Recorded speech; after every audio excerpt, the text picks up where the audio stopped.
Hey guys, welcome to Wissen.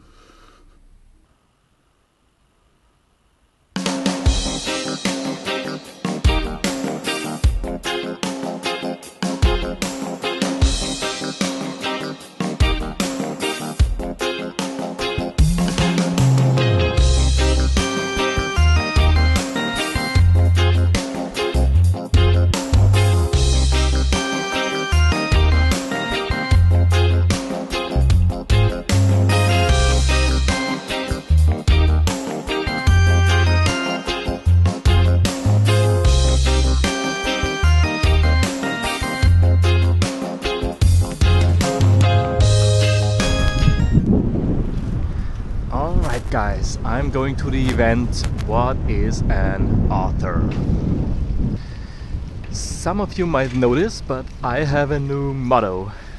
And my new motto is keine Erwartungen, keine Enttäuschungen. No expectations, no disappointments. And that's sometimes difficult, but it works. If you don't expect anything. And by this I mean not expecting anything good, but also not anything bad. Just go to events, meet people without expectations. If you don't have any expectations, you'll never get disappointed. And that's somehow giving you freedom. At least for me, this worked very, very good. The difficult part about this is that you still can have pleasant anticipation before meeting someone. So having anticipation, so looking forward to seeing someone, but still not expecting that it's gonna happen. That's somehow what I want to call the Seabird Paradox, like similar to the Stockdale Paradox. But the Stockdale Paradox is a little different because there you have to be realistic and optimistic at the same time. I'm not talking about optimism or realism. I'm talking about having no expectations at all, but still being optimistic or still looking forward to seeing something. That's the Seabird Paradox, and for me, it works. It's not easy to apply, but it works if you can apply it. What do you think about it? My question to you.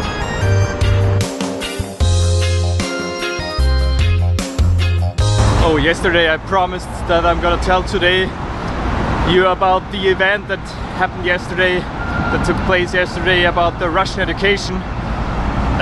What can I tell you? It was really good because you don't know anything about Russia and about Russian history, and she talked a lot about Russian history and in pedagogics in Russian history. That was quite interesting. And yeah, she spoke, I forgot all the names unfortunately, but what I liked was that actually in some of those schools you give the children a lot of responsibilities and a lot of freedom, and this seems to work. So that seems to be a very good concept, to give children freedom and responsibility. What I also liked was that the children were sometimes working in those schools, so that work was seen as something positive. And I also like that, to give children the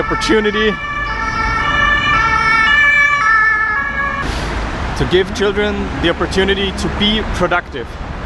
That's what I also liked about this Russian system. So yeah, so much to tell you about that. Let's go to the depot.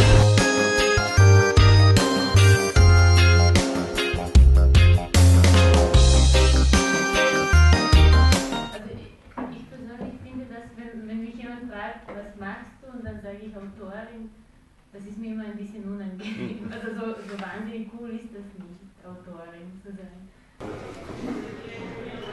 Bringen meine eigenen Gedanken, besonders weil wir auch über das bedingungslose Grundeinkommen diskutiert haben. Das geht ja irgendwie auch in diese Richtung. Voll, ich wollte es eigentlich schon genau. fast einbringen. Und da wollte ich die Gegenposition als Gegner eigentlich des bedingungslosen Grundeinkommens oder als Kritiker des bedingungslosen Grundeinkommens bringen. Weil ich weiß, du bist ein Befürworter des bedingungslosen Grundeinkommens. In die Richtung wollte ich jetzt irgendwie. Ja, gut, dass du mich sagst. So, we are in the depot in the 7th district and heard an interesting, quiet talk. There were 4 authors sitting there and reading. First, they read their books, and then there was a discussion. And in the discussion, one of the authors said he works 8 hours a day in logistics only to be able to afford of being a writer. Which keeps me thinking now about the unconditional basic income, which is sort of a topic which we both have been discussing about. I'm here with Herbert again. And I thought, oh, you definitely have this in mind now, the basic income when saying about this. I was before I was for the basic income. Now I'm against it for many reasons. And I can tell you why I'm in this. For example, I'm against the basic income argument, which immediately comes up probably when an author says this. I mean, think about the opposite. Think about the question: why would you give someone an earning, a life, or some money if he produces something that you don't need? Why would you say, hey, do what you like, if he produces something you think it's not worth it? Who says that nobody needs what he does? Yeah. Okay. Who says what we need in general? Okay. Right. But if you say, okay, I need this, why don't you just buy his book, for example? It's so simple. You can give him an income if you want. It's so simple. So you decided. If you decide, no, I don't want to buy his book, I don't need his art, I don't need him producing those texts, then don't give him money. So it's so simple.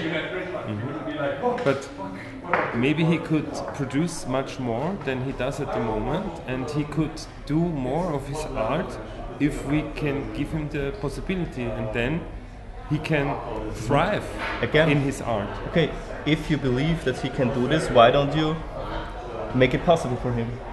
Then give him money and support him and let him thrive. You can always do it. But that's my point about basic income. You always want other people to pay for it. You always want someone else to pay my income.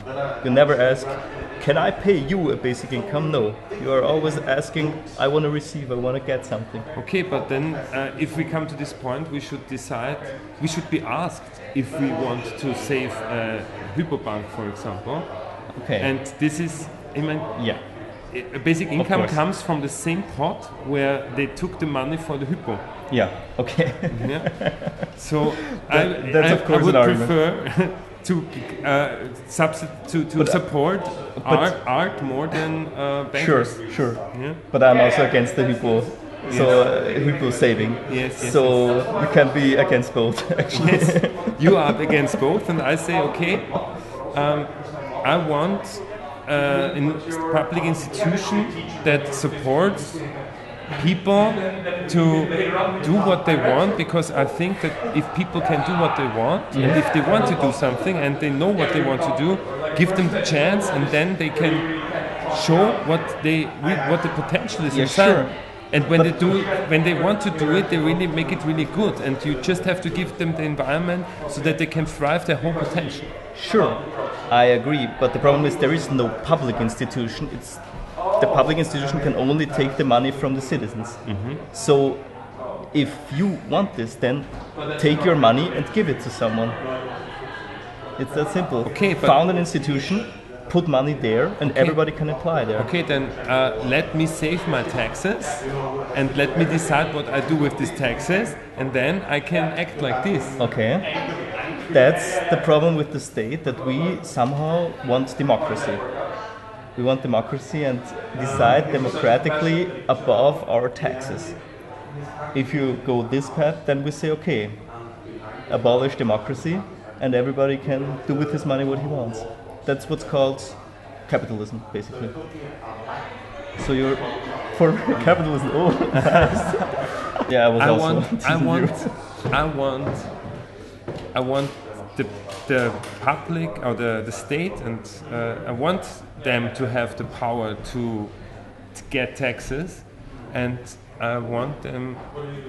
Maybe I just want to be more involved what we do with this money.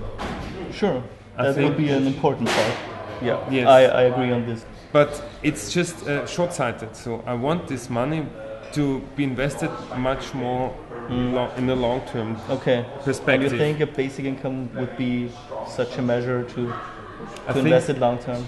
I think the basic income would produce a shift in our mind and our possibilities, what we can do as society. It's just another next level for me. What it gives you more freedom and more responsibility on how you spend your lifetime. Yeah, if you are a net receiver and not a net payer, then it only takes. But okay, interesting topic. I think we'll cut it here. Let's go eat something and drink something from our let's have a sale. Hard-earned money. Yes.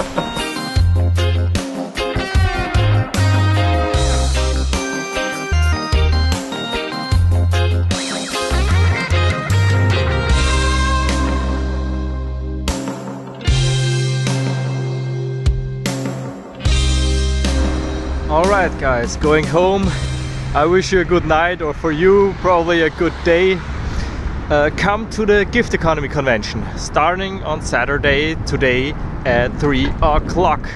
Zweite Schenkökonomie-Tagung on Facebook, linked in the description below. See you there, and otherwise see you tomorrow guys.